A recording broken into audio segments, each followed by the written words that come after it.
सातत्याने ओला दुष्काळाची मागणी होत असते, पण मॅन्युअलमध्ये ओला दुष्काळ कुठेही नाही, आजपर्यंत कधी ओला दुष्काळ जाहीर झालेला नाही। तथापि आम्ही हा निर्णय घेतला की ज्यावेळी दुष्काळ पडतो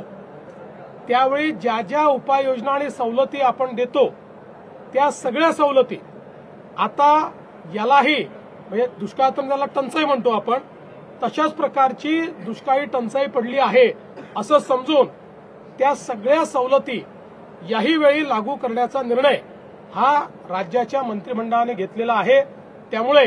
जी काही मागणी होती की त्यावेळच्या सवलती लागू झाल्या पाहिजेत किंवा ओला दुष्काळ जाहीर करायचा अर्थच तो असतो की त्या सवलती लागू करा, तशा सगळ्या सवलती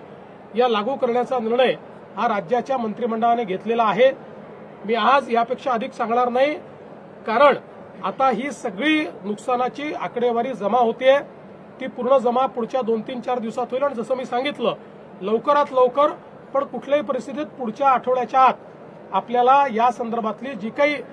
मी शिंदेसाहेब आणि अजितदादा आम्ही बसून या संदर्भातला निर्णय घेणार आहोत आणि त्या संदर्भातली घोषणा आम्ही करू।